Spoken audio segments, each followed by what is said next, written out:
Hello everyone, welcome to my channel English grammar tutorial.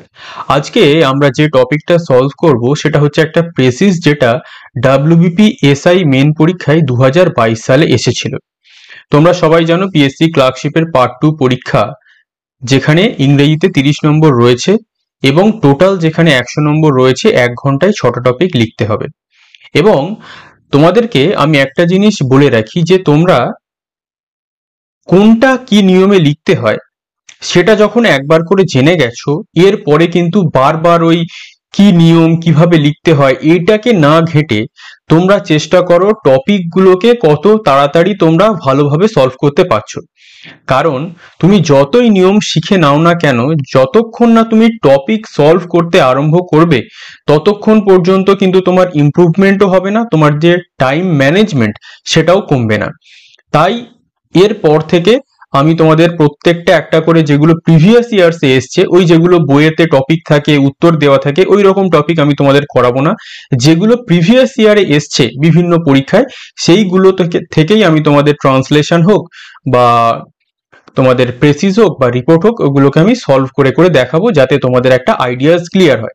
কারণ বইয়েতে উত্তর দেওয়া থাকে ওটা তো সবাই সলভ করতে পারবে, কিন্তু যেগুলো পরীক্ষায় এসেছে এগুলো কিভাবে সলভ করা যায় সেটাই মেন। এছাড়া ডেসক্রিপটিভ ইংলিশের আমার যে ব্যাচ সেটা অলরেডি 4 তারিখ থেকে শুরু হয়ে গেছে। 4 তারিখে সমস্ত জয়েনিং প্রক্রিয়া কমপ্লিট হয়ে গেছে। সোমবার থেকে অর্থাৎ 9 তারিখ থেকে ফুল দমে ক্লাস শুরু হয়ে যাবে।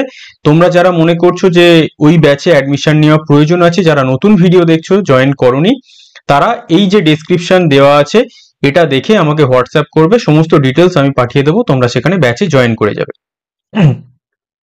ঠিক আছে, তাহলে চলো দেখা যাক প্রথমেই কি বলছে। প্রথমেই আমাদের এখানে বলছে write a precis of the given passage and add a suitable title to ইট।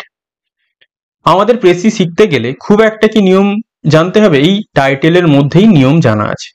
কি নিয়ম? যে আমাদের একটা টাইটেল লিখতে হবে এবং বডিতে যা লেখা আছে সেটাকে আমাদের নিজের ভাষায় লিখতে হবে। তা এই নিয়ম বারবার বিভিন্ন বই বিভিন্ন চ্যানেল ঘোরার কোনো প্রয়োজন নেই। প্রেসির একটাই নিয়ম, আমি আবারও বলছি, একটা তোমাকে টাইটেল দিতে হবে, যে টাইটেলটা বলে দেবে তুমি পড়ে বুঝতে পেরেছো কিনা, আর যে বডিটা অর্থাৎ যে প্যাসেজটা রয়েছে সেটাকে তুমি কত সংক্ষিপ্ত আকারে মূল ভাবটাকে ব্যক্ত করতে পারছো। এছাড়া পেশির মধ্যে আর কিচ্ছু নেই, কিন্তু লেখাটা অনেক টাফ, বিশেষ করে পিএসসি ক্লার্কশিপে। ঠিক আছে, তাহলে আমরা একবার টপিকটা পড়বো, পড়ে আমি তোমাদের ইন ডিটেলে বলে দেবো। তাহলে এখানে কি বলছে? General Washington. তাহলে জেনারেল ওয়াশিংটন একটা ব্যক্তি, আমরা বুঝতে পারলাম। তিনি কে? President of the United States, অর্থাৎ ইউনাইটেড স্টেটস বা আমেরিকা যুক্তরাষ্ট্রের তিনি প্রেসিডেন্ট। ঠিক আছে, অফ আমেরিকা, ওই আমেরিকা চলে এসছে। হ্যাড ফ্রেন্ড, তার একটা বন্ধু ছিল। হু হ্যাড ফট উইথ হিম, যে তার সাথে লড়াই করেছিল। ইন দ্য ওয়ার, কোন যুদ্ধে? এগেনস্ট ব্রিটিশ, ব্রিটিশ বা ইংরেজদের বিরুদ্ধে যুদ্ধে সে তার সাথে লড়াই করেছিল। এবং কি ছিল? Was almost his daily companion. Companion মানে কি?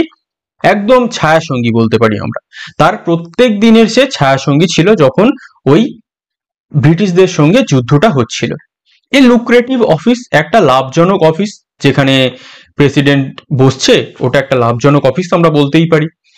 In the gift of the president chancing to fall vacant, vacant মানে কি? খালি হয়ে যাওয়া। Many thought that this gentleman would have no difficulty in obtaining it. Difficulty মানে কি? কষ্ট, অবটেনিং মানে পাওয়া। তাহলে in the gift of the president chancing to fall vacant, তাহলে আমরা দেখতে পাচ্ছি যে প্রেসিডেন্টের ওখানে কিছু একটা পোস্ট খালি হতে চলেছে। মেনি থট, অনেকেই ভেবেছিল যে এই যে ভদ্রলোক যিনি ওই প্রেসিডেন্টের সঙ্গে সারাক্ষণ ছায়া সঙ্গী হিসাবে থাকছেন, তার কোনো অসুবিধা হবে না ওই যে পদটা ভ্যাকান্ট হচ্ছে সেটা পাওয়ার জন্য। ঠিক আছে, another candidate for the post appeared, কিন্তু কি দেখা গেল? অন্য একটা ক্যান্ডিডেট ওই পোস্টের জন্য এসে গেল। তোমরা যেমন বিভিন্ন চাকরির জন্য ফর্ম ফিল আপ করতে চাও, যেখানে প্রাইভেট কোম্পানি, তুমি ফর্ম ফিল আপ করলে সেখানে দেখা গেল আরো একজন সেখানে তোমার অপোনেন্ট চলে এসছে। Clear? He was a political opponent of Washington. Opponent মানে কি? প্রতিদ্বন্দ্বী। তাহলে সে কি ছিল? ওয়াশিংটনের রাজনৈতিক প্রতিদ্বন্দ্বী ছিল। But a man of decided honesty, কিন্তু সেই যে ব্যক্তিটা ওটা অপোনেন্ট বা প্রতিদ্বন্দ্বী হতে পারে, কিন্তু তার যে সততা সেটা কেমন ছিল? প্রশ্নাতীত, অর্থাৎ তিনি ভীষণভাবে সৎ। And of great talents for business, এবং বিজনেসের প্রতি তার দারুণ ট্যালেন্ট ছিল, প্রতিভা ছিল। তাহলে তিনি শুধু সৎই নন, তার আরো কি ট্যালেন্ট আছে? তিনি খুব ট্যালেন্টেড একজন পার্সন। সেটা বিজনেস আছে, আমরা যে কোনো দিকে ধরতে পারি। Everyone considered the case of the second man hopeless. Hopeless মানে কি? অসহায়। তাহলে সবাই কি ভেবেছিল অপোনেন্ট যে ওয়াশিংটনের যে অপোনেন্ট সে অ্যাপ্লাই করে থাকতে পারে ওই ভ্যাকান্ট বা খালি পদের জন্য, কিন্তু তার খুব একটা আশাটা কি? হোপলেস, খুব একটা আশা নেই। কেন আশা নেই? কারণ সবাই ভেবেছে যে ওয়াশিংটনের ছায়াসঙ্গী সেই কি করবে, সবসময় ওয়াশিংটনের সাথে ছিল, যখন ব্রিটিশদের সাথে যুদ্ধ হচ্ছিল তখন কি ওয়াশিংটন ভেবেই রেখেছে যে ইনি আমার বা এই আমার সব থেকে প্রিয় বন্ধু, একেই আমি ওই পোস্টে দিয়ে দেব। তারপরে কি দেখা গেল? But to the surprise of all, to the surprise অর্থাৎ কি দেখা গেল? সারপ্রাইজ মানে সবাই একটা চমকে গেল। সবাইকে চমকে দিয়ে the opponent of Washington was appointed to the office. ওয়াশিংটনের যে প্রতিদ্বন্দ্বী ছিল তাকেই দেখা গেল কি কাজে যোগদান করানো হয়েছে। অর্থাৎ যে খালি পোস্ট ছিল সেই পোস্টে ওই অপোনেন্ট যে প্রতিদ্বন্দ্বী ছিল, পলিটিক্যাল প্রতিদ্বন্দ্বী ওয়াশিংটনের, তাকে কি করা হয়েছে? অ্যাপয়েন্টমেন্ট করে দেওয়া হয়েছে। অর্থাৎ এই প্যাসেজটা থেকে আমরা কি বুঝতে পারলাম? এই প্যাসেজটা মোটামুটি 2 লাইনে আমরা কমপ্লিট করে দিতে পারবো। কিভাবে কমপ্লিট করে দিতে পারবো? এই প্যাসেজটা যদি তোমরা লাইন বাই লাইন তোমরা যদি প্রেসিস করতে চাও, তাহলে কি কোনোদিনও করতে পারবে? কোনোদিনও করতে পারবে না। এর যে মূল ভাব, আমি যেটা বারবার প্রত্যেকটা প্রেসিস ক্লাসে তোমাদের জোর দিয়েছি, যে প্রেসির যে মূল ভাব সেইটাকে তোমাকে নিজের ভাষায় ব্যক্ত করতে হবে। অর্থাৎ এই প্রেসিসটা পড়ে আমরা কি বুঝতে পারছি? যে বন্ধুত্বের উপরে কে আছে? পেশাদারিত্ব। অর্থাৎ আমরা কি দেখতে পাচ্ছি? ওয়াশিংটন একটা অপোনেন্টকে তার অফিসে যোগদান করালো, কার পরিবর্তে? তার ছায়াসঙ্গীর পরিবর্তে। তাহলে আমরা এখানে কি দেখতে পেলাম? এখানে আমরা দেখতে পেলাম যে এত বড় অফিস চালাতে গেলে বন্ধুত্ব দেখলে হবে না, এখানে প্রফেশনালিজম দেখতে হবে। কে ওই পোস্টের জন্য ক্যাপেবল তাকে কাজে নিতে হবে। অর্থাৎ তোমরা দেখো যে বিভিন্ন বড় বড় প্রতিষ্ঠান চলে, সেখানে যখন তোমরা দেখো যে কাউকে যদি ওই প্যাম্পার করে কোনো লোক ঢোকানো হয়, তাহলে সেই অফিসটা খুব একটা ভালো চলে না, কারণ তার সেখানে ট্যালেন্ট নেই। সে সোর্স করে ঢুকেছে, অফিসটাকে তুলে দিয়েছে। কিন্তু যদি ট্যালেন্টেড ব্যক্তিকে ওখানে প্রবেশ করানো হয়, তাহলে কি হবে? তাহলে ওই জিনিসটা ভালো রান করবে।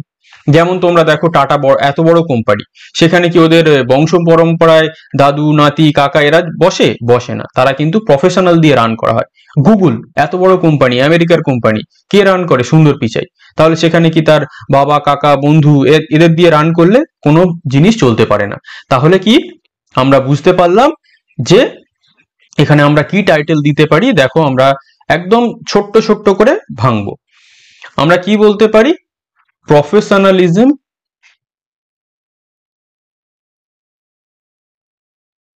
Professionalism over friendship. এই পিডিএফ আমার টেলিগ্রাম চ্যানেলে তোমরা পেয়ে যাবে, জয়েন করবে। টেলিগ্রাম এই ভিডিও ডেসক্রিপশনে লিংক দেওয়া আছে, তোমরা পেয়ে যাবে। তাহলে প্রফেশনালিজম ওভার ফ্রেন্ডশিপ, আমরা দেখো কত ভালো একটা টাইটেল দিলাম। আমরা কি দেখলাম? এখানে বন্ধুত্বের উপরে কে আছে? পেশাদারিত্ব আছে। তাহলে যে আমার এক্সামিনার খাতা দেখবে সে এই টাইটেলটা দেখে কি বুঝবে? যে প্যাসেজের মধ্যে যা বলা হয়েছে মোটামুটি স্টুডেন্টটা বুঝতে পেরেছে, তার ইমপ্রেশনটা এখানেই অনেকটা বেশি হয়ে যাবে। ক্লিক। এরপরে আমাদের কি লিখতে হবে? ওয়াশিংটন, এখানে আমরা লিখবো কি? এখান থেকে শুরু করব। Washington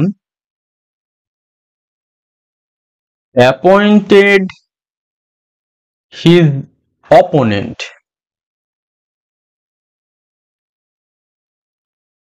to the office in, আচ্ছা এটা একটু কঠিন মানে হয়ে যাবে, আমরা কি লিখে দেবো? ইনস্টেড। ইনস্টেড মানে পরিবর্তে, instead of his friend.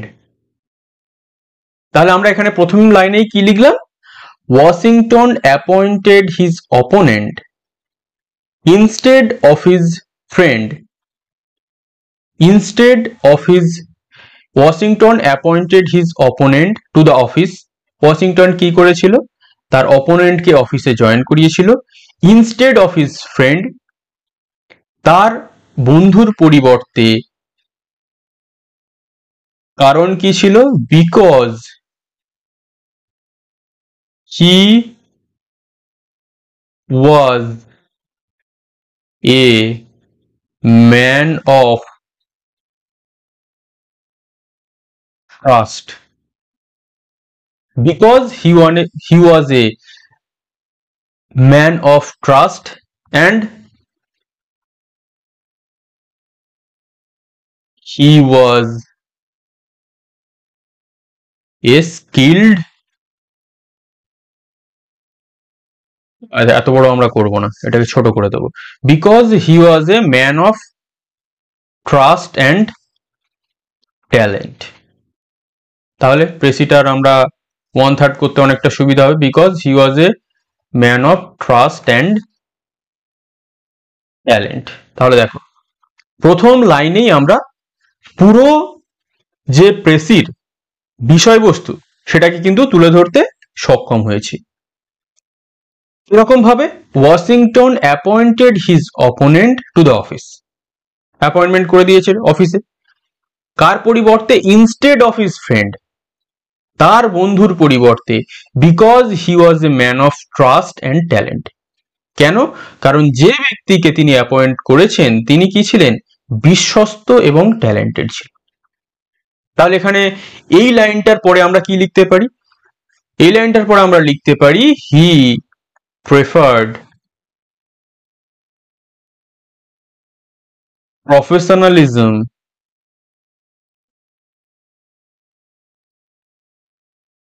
Over